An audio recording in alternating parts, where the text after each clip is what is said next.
சகோதரனை நீங்கள் காரணமில்லாமல் பகைத்திருக்கலாம், அல்லது உங்கள் சகோதரனை காரணமில்லாமல் வஞ்சித்திருக்கலாம். சகோதரனுக்கு வர வேண்டியதை நீங்கள் எடுத்திருக்கலாம், அல்லது ஏதோ ஒரு பாவத்தை செய்திருக்கலாம். ஆண்டவர் எனக்கு மன்னிப்பாரா, என் பாவத்தின் தோஷத்தை மன்னிப்பாரா என்று சொல்லி ஒருவேளை இந்த காலை வேளையில் தேவ சமூகத்தில் நீங்கள் அழுது புலம்பிக் கொண்டிருப்பீர்கள் என்று சொன்னார். இந்த காலை வேளை இந்த வார்த்தை கேட்டுக்கொண்ட அன்பு சகோதர சகோதரியே, நான் அநியாயம் செய்தேன், பாவம் செய்தேன், தேவனை விட்டு தூரம் போனேன், என்னை ஆண்டவர் மன்னிப்பாரா என்று சொன்னால் நிச்சயமாய் மன்னிப்பார். யாக்கோபு ஏசாக்கு வர வேண்டிய ஆசீர்வாதங்களை அவன் ஏமாற்றி எடுத்துக்கொண்டான். இதனால ஒரு நேரத்தில் அவன் ரொம்ப கலங்குகிறான். ஏசா 400 பேரோடு வருகிறான் என்று சொன்னபோது இவன் தன்னிடத்தில் உள்ள எல்லாவற்றையும் அப்புறப்படுத்தி தேவ சமூகத்தில் நின்றான்.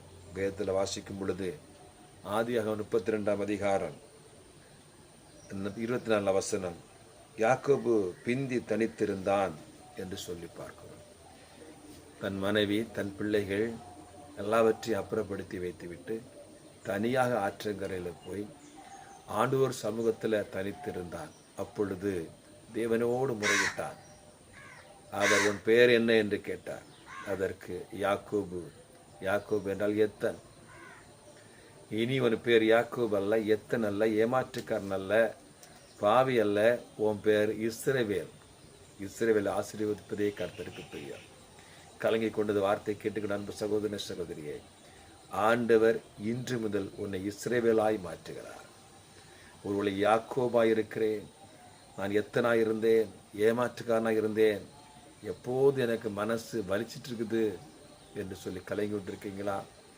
ஆண்டவர் நிச்சயம் உங்களை மாற்ற வேண்டுமானால் நீங்களும் தனித்திருக்க வேண்டும், தேவனோடு இருக்க வேண்டும், தேவபாத்தில் இருக்க வேண்டும். அப்பொழுது உங்கள் பெயரை மாற்றுவார், உங்களுடைய ஸ்தானத்தை மாற்றுவார், உங்களை உயர்த்துவார், ஆசீர்வாதமாக இருப்பீங்க. இதுவரை இருந்த உங்களுடைய குற்ற மனசாட்சியை கர்த்தர் மாற்றி நிறைவான நன்மை தருவார். ஆமென். God bless you.